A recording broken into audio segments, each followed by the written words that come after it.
आज हम capital structure एक न्यू चैप्टर स्टार्ट करेंगे। तो बेटा कैपिटल स्ट्रक्चर की जो इम्पोर्टेंस है किसी भी ऑर्गेनाइजेशन से सबसे इम्पोर्टेंट है। कैपिटल स्ट्रक्चर है क्या? Basically it refers to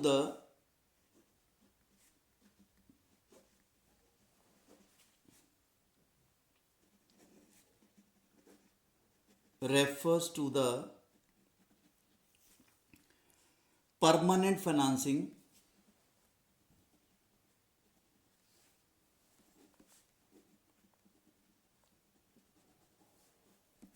of the company।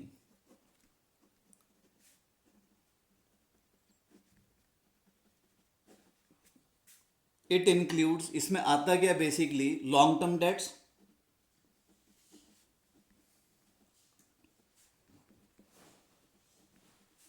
And equity. So long term debts और इक्विटी, बेटा नॉर्मली अगर हम बैलेंस शीट की बात करें, बैलेंस शीट के अंदर हर कंपनी की लाइबिलिटीज के अंदर आपको ये फाइनेंसिंग ऑफ द कंपनी मिल जाएगा कि जो लॉन्ग टर्म सोर्सेज हैं, शॉर्ट टर्म नहीं आएगा बेटा इसके अंदर, लॉन्ग टर्म फाइनेंसिंग की बात होगी। तो लॉन्ग टर्म डेट्स और इक्विटी, इक्विटी का जो मीनिंग है, इक्विटी और डेट्स, ठीक है। इक्विटी मीन्स ओनर्स फंड्स,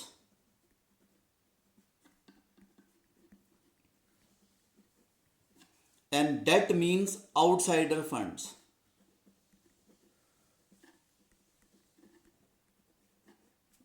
ठीक है, तो बेटा आउटसाइडर फंड्स और ओनर्स फंड्स, ठीक है, इसी की प्रोपोर्शनेट रेशो को कि कितनी प्रोपोर्शन के अंदर इक्विटी और कितने प्रोपोर्शन के अंदर डेट, इस कंबाइंड स्ट्रक्चर को बेटा प्रोपोर्शन ऑफ डेट और इक्विटी को क्या बोलते हैं? Capital structure.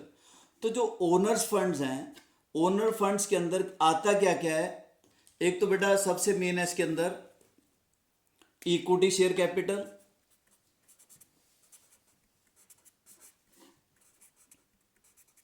Then preference share capital, reserves and surplus, ठीक है। और आउटसाइडर फंड्स के अंदर परसेंटेज डिवेंचर्स एंड बॉन्ड्स, ठीक है। तो बेटा कितनी प्रपोर्शन के अंदर आपको कंपनी बेसिस पे फाइनेंशियल मैनेजर को कितने ओनर्स फंड चाहिए और कितने आउटसाइडर फंड चाहिए, ठीक है। सो इसी के प्रपोर्शन को हम बोलते हैं कैपिटल स्ट्रक्चर। ये क्या होगा? Before raising the funds, before raising the finance manager of the company decided to raise the funds through various sources. तो बेटा मेजर जो लॉन्ग टर्म सोर्सेज है वो यही हैं, ठीक है। इसमें इक्विटी शेयर्स हैं, प्रेफरेंस शेयर्स हैं, रिजर्व एंड सरप्लस, और वन टर्म में इसको बोलेंगे अगर हम इक्विटी या ओनर्स फंड्स, वेयरएज डेट्स को क्या बोलेंगे? Outsider funds and this. So company की पॉलिसीज के ऊपर बेस रहता है कि टाइप्स क्या है इसके अंदर। अगर हम बात करें इनकी, आपके इक्विटी शेयर्स और प्रेफरेंस शेयर, इनका जो रिवॉर्ड है बेटा, कंपनी इनको रिवॉर्ड में, जब कंपनी ने पब्लिक से फंड्स रेज करे through equity share capital, through preference shares, ठीक है, तो बेटा इनका जो रिवॉर्ड है वो रिटर्न में क्या पे करते हैं? Basically dividend. कंपनी इन शेयर्स के अगेंस्ट क्या पे करती है? Dividend, which is the part of profit. ये कौन डिसाइड करता है? डिविडेंड डिसीजन कौन लेता है बेटा? डायरेक्टर्स ऑफ द कंपनीज, ठीक है। तो बात आती है इक्विटी और प्रेफरेंस शेयर के बीच में डिफरेंस। तो इकलौता डिफरेंस क्या है बेटा? At the time of distribution of dividend, first preference given to the preference share holders, then equity share holder. Where as reward for debentures और बॉन्ड्स, इनका जो रिवॉर्ड है वो है इंटरेस्ट, ठीक है। और बेटा जो लोग डिवेंचर्स परचेज करते हैं उनको बोलते हैं डिवेंचर होल्डर्स। वो कंपनी के ओनर्स नहीं होते हैं, उनको क्या ट्रीट करते हैं? Outsider, creditors. और उसका रिवॉर्ड क्या रहता है, उसको रिटर्न में क्या मिलता है, इंटरेस्ट। ठीक है, तो बेटा ये डिवेंचर होल्डर कंपनी के किसी भी मैटर के अंदर इंटरफेयर नहीं करते, इनको वोटिंग राइट्स नहीं होते। वेरएज जो लोग शेयर्स परचेज करेंगे वो क्या होंगे, शेयर होल्डर्स। उन शेयर होल्डर्स को रिवॉर्ड भी मिलता है, उनके वोटिंग राइट्स भी हैं, रिवॉर्ड में डिविडेंड मिलता है, वोटिंग राइट्स भी हैं, कंपनी की एक्टिविटीज़ के अंदर इंटरफेयर भी करते हैं। तो इस चैप्टर के अंदर हमने यही पढ़ना है कि यस कि कंपनी का जो कैपिटल स्ट्रक्चर है वो कितना, मीन्स कितने इक्विटी शेयर्स, कितने प्रेफरेंस शेयर्स और कितने डिवेंचर्स। ठीक है, तो ये कंपल्शन नहीं है कि वहाँ पे दोनों फंड्स हो, it depends upon the nature of company और साइज ऑफ कंपनी, जिसके बेसिस के ऊपर हम एक डिसीजन लेते हैं, क्योंकि ये परमानेंट फाइनेंसिंग सोर्सेज हैं बेटा किसके, कंपनी के। ठीक है, तो इसी प्रपोर्शन को हम क्या बोलते हैं, कैपिटल स्ट्रक्चर। ठीक है, तो इसके जो आगे टाइप्स हैं, अगर हम टाइप्स की बात करते हैं तो types of capital structure, types के अंदर टाइप्स में सबसे पहले equity share capital structure, first जो पॉइंट है इक्विटी शेयर्स कैपिटल स्ट्रक्चर। ठीक है, मींस इसमें ना तो डिवेंचर्स हैं, ना तो प्रेफरेंस शेयर्स हैं, ना तो बॉन्ड्स हैं, सिर्फ कंपनी के पास जितने फंड्स आए हैं वो इक्विटी शेयर्स के थ्रू आए हैं। ठीक है, सेकंड ऑप्शन क्या बन जाएगी यहां पर, इक्विटी के साथ प्रेफरेंस शेयर भी, equity shares as well as preference shares, preference share capital structure. ठीक है, फिर तीसरा क्या आता है बेटा इसके अंदर, ये अलग अलग ऑप्शंस हैं, इक्विटी शेयर्स आगे। ठीक है, उसके साथ debenture, debenture capital structure, means यहां इक्विटी शेयर्स भी होंगे, डिवेंचर्स भी होंगे। ठीक है, यहां पर इक्विटी शेयर है, प्रेफरेंस शेयर है, और यहां पर अकेले इक्विटी शेयर्स हैं। और फोर्थ टाइप में क्या पॉसिबल है, जो पॉसिबिलिटीज आपके पास, इक्विटी शेयर्स भी हैं, प्रेफरेंस शेयर्स भी हैं, और इसके साथ डिवेंचर्स भी हैं, डिवेंचर्स कैपिटल स्ट्रक्चर। तो बेटा ये फोर पॉसिबिलिटीज हैं, इन फोर पॉसिबिलिटी मतलब इसमें से कोई भी, ये कंपनी ने डिसीजन लेना होता है, डिसाइड करना होता है, डायरेक्टर्स ने डिसाइड करना होता है कि उनका कैपिटल स्ट्रक्चर कैसा होगा, बट इसको फाइनलाइज कैसे करना होता है बेसिकली बेटा, इन फोर टाइप्स में से अलग अलग ऑप्शंस हैं, अलग अलग प्लान्स होंगे, उनके अकॉर्डिंगली कहता to finalise, to finalized the capital structure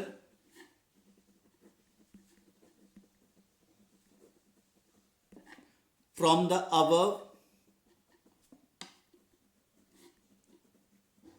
four options। आपके चार ऑप्शंस हैं, अलग अलग प्लान्स हैं, फोर टाइप्स और four option. We have to calculate EPS, earning per share, in different structures।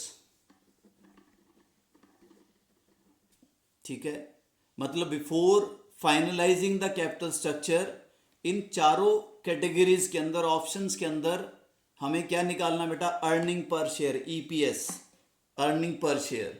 ठीक है, और आफ्टर कैलकुलेटिंग, आफ्टर कैलकुलेटिंग हमने EPS निकाल लिया, उसके बाद EPS, after calculating EPS, earning per share, final the structure whose EPS is highest.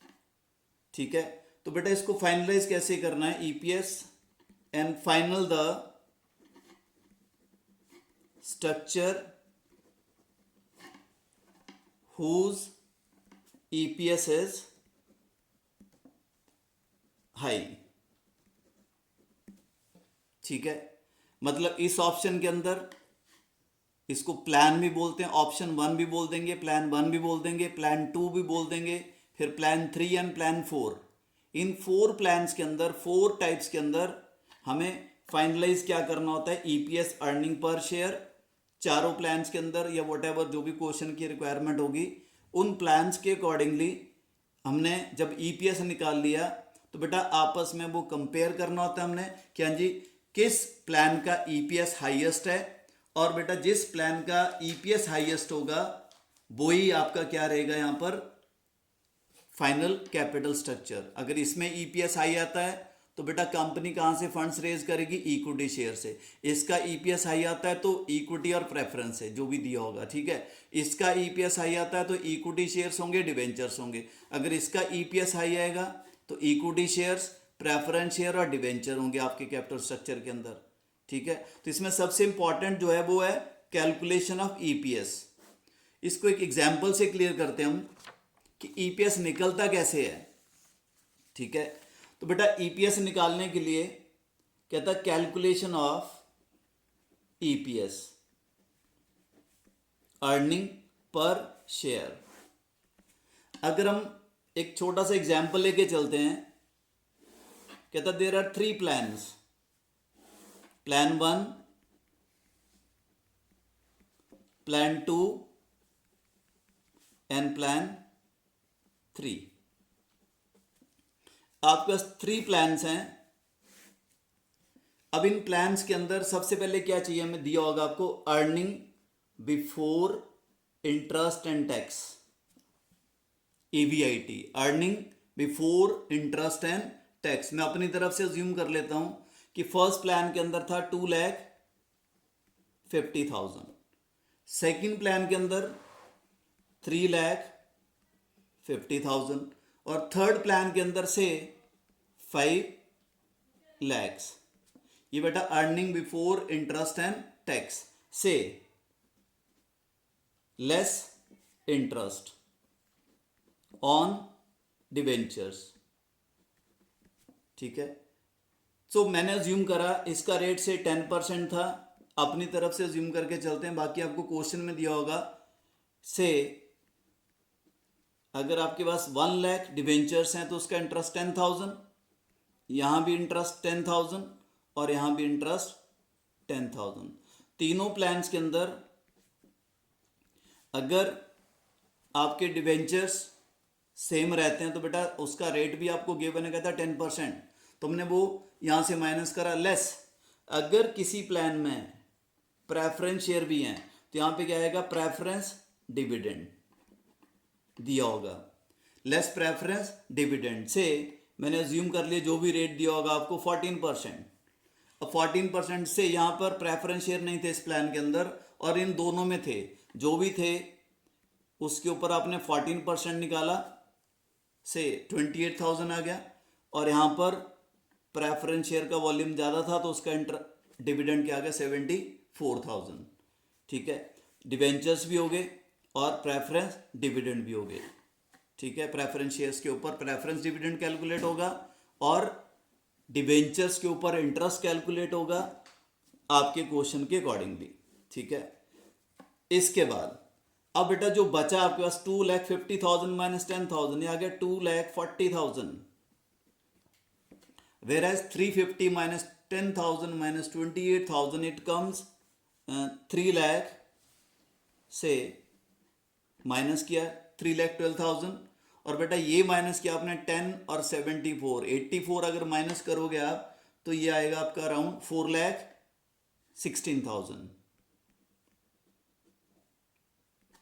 ठीक है। ये क्या आ गया बेटा, अर्निंग बिफोर टैक्स, ठीक है, क्योंकि इसमें से इंटरेस्ट आप ऑलरेडी माइनस कर चुके हो।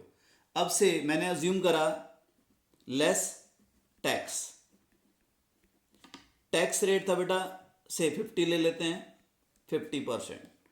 टैक्स किसके ऊपर कैलकुलेट होगा, अर्निंग बिफोर टैक्स, ठीक है। तो बेटा 2,40,000 का 50%, ये आ गया 1,20,000। ठीक है, 3,12,000 का क्या आ जाएगा 50%, ये आ जाएगा 1,56,000। और बेटा 4,16,000 का क्या आ जाएगा 2,08,000। ठीक है, ये आ जाएगा आपका टैक्स 50%। ठीक है, अब इसको माइनस करेंगे तो बेटा आपके पास आ जाएगा earning after tax. Earning after tax rupees के अंदर, तो ये 1,20,000 और ये आ जाएगा 1,56,000, ये आ जाएगा 2,08,000। बेटा ये जो अमाउंट है, this amount belongs to the equity share holders. तो इसको हम अगर डिवाइड करते हैं नंबर ऑफ इक्विटी शेयर्स, मैंने अपनी तरफ से वैल्यू ज्यूम करी है बेटा, आपने क्वेश्चन के अकॉर्डिंगली चलना है। ठीक है, नंबर ऑफ इक्विटी शेयर्स। अब इसमें नंबर ऑफ इक्विटी शेयर्स हमने ले लिया यहां पे 30,000 शेयर्स। ठीक है, फिर आ गया 23,333 शेयर्स। और बेटा इसमें आ गया, ये नंबर्स में है, ऊपर रुपीज के अंदर है, इसके शेयर्स आप ले लो 13,333। ये क्या है नंबर ऑफ शेयर्स, कौन से शेयर, इक्विटी शेयर।